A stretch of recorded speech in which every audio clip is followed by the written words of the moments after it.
Knowing what little time we have and how quickly this can spiral out of control, we still have a lot of questions. For instance, was the president fully briefed about the risks of all of this from the beginning?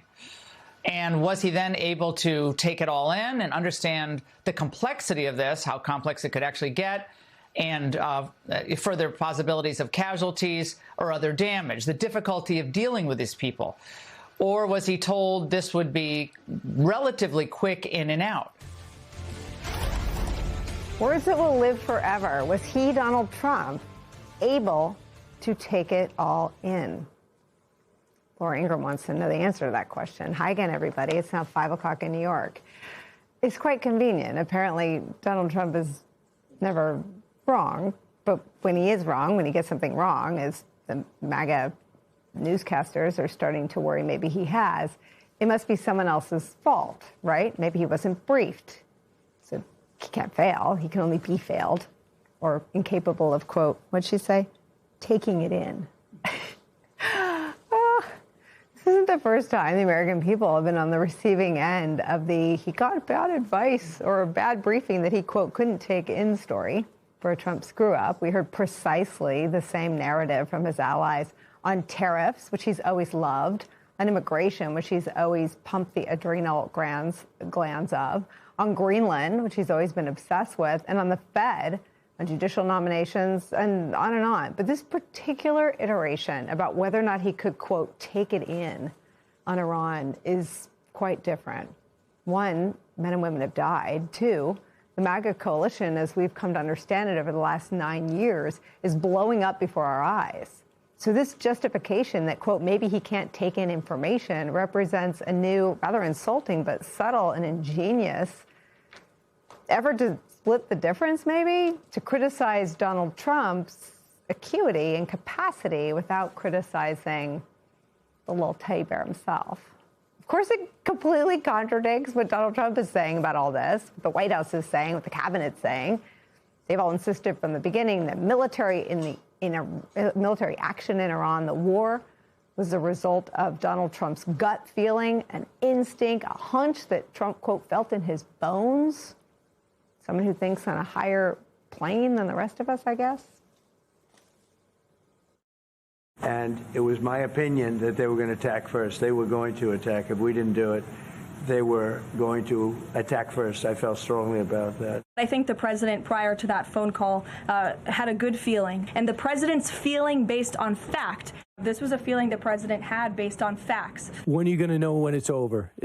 When I feel it. Okay. I feel it in my bones. So we are all waiting on Donald Trump's bones. So back to Laura Ingraham and the friends of Donald Trump's in the media. We are now to believe that Donald Trump, who makes life and death war-related decisions, as his press secretary says from the podium, based on his, quote, feelings, and as Donald Trump says, quote, from his bones, we're now to believe that none of that is true, that Caroline Leavitt was lying, that Donald Trump's lying to Brian Kilmeade, and as Laura Ingraham put it last night, Trump was the victim of a bad briefing that he, quote, couldn't take in, end quote. But who would have assembled the bad briefing? I don't know.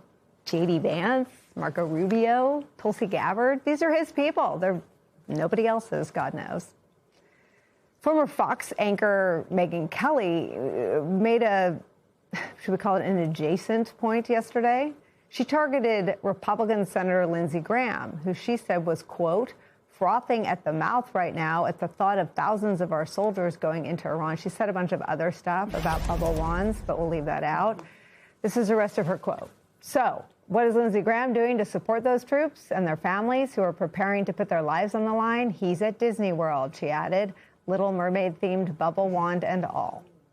Now, whether or not these excuse makers understand that in questioning the advice that's been provided to Trump, they're also questioning Donald Trump's mental fitness for the office he holds and his ability to understand information is not clear to me, right? You have to decide for yourself. But again, to quote Laura Ingraham, to take what she said on her program, which she seemed to be reading from a teleprompter, and I don't know that for a fact, but she said this, quote, was he able to take it all in, end quote. For now, apparently, the buck stops somewhere around there. That's where we start the hour. President of Media Matters for America, Angelo Carusone, is here. Also joining us, Joe Walsh. He's a former Republican congressman. He ran for president in 2020. He's now trying to, I don't know, what do you try? We'll get into your mission. Get us all talking again. And joining me at the table for the hour, political analyst Molly Jong-Fast. She's the host of Fast Politics, New York Times contributing opinion writer. Angelo, I have to start with you. It is awkward, maybe, to have to spin this, which is obviously the charge they keep, the burden they've decided to carry. But I've not heard them say in what seems like a prepared read that, quote, maybe he couldn't take it in. Does that rank as the first time his mental fitness has been challenged on Fox in a scripted open? It is probably the most significant, sort of critique of his mental challenge from Fox News in particular. And I think the point about it being, scripted and not an off-the-cuff comment is actually quite significant as well, because it shows that it was deliberate and calibrated on purpose. Ingram is obviously a little bit out front here when it comes to that core part of the pro-Trump media of the Fox ecosystem, and I think it's an indicator of a larger trend that we've been observing, that we've talked about. But this is a feedback loop beginning to break down. And that is the other takeaway. It's not just that she made that critique. That nature of the critique itself is an illustration that this is extending beyond just, Trump's handling of the war now. I mean, Joe Walsh, other than, as Marco Rubio barely lived to tell, criticizing the size of his hands, this is a man who walks around taking like the Alzheimer's screen in public. He walks around taking the MoCA test. Tomato, tamale, man, woman, child. I aced it. He's been telling us that for years. For Laura Ingraham to challenge his mental fitness just feels like a big red line for her to have crossed. Nicole, I don't know that she's crossed a red line. It's the first potential suggestion, but to me, the biggest takeaway is they're all afraid to say he's responsible. He still owns this party. They'll go after his advisors. They'll go after everybody who works for him, but they won't blame him. And Nicole, they can't blame him. Look, when you are a conservative and you came out like I did 7 years ago and said he's the problem, he's what's wrong, he's bad, I lost everything in a day. If anybody right now came out in the MAGA, the podcast media world and said, Trump owns this, he screwed up, it's his decision, they'd be gone. They'd lose their audience in a nanosecond. They're all competing to be kind of the MAGA voice when Trump is gone, but they're not going to go after the king. Let me challenge you on that. I mean, I made the same move in 2015, and so I know the path that you traveled. I see something very different in the last people to join the coalition. I mean, in Shane Gillis and Joe Rogan, in the manosphere podcasters, they are outright disgusted by the treatment of the Epstein files.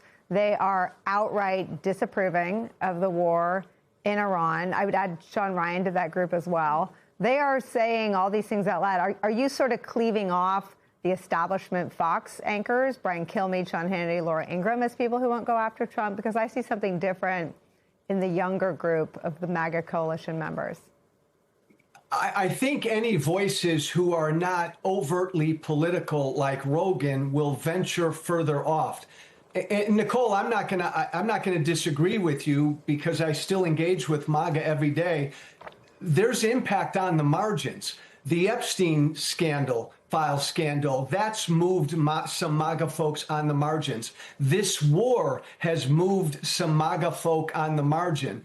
I guess I still believe that the 28 nominee, Republican nominee, is going to be a Trumpy voice. And I think all of these folks know that. They're just scrambling to get the most crumbs that they can get so they can sit at that table when Trump no longer runs.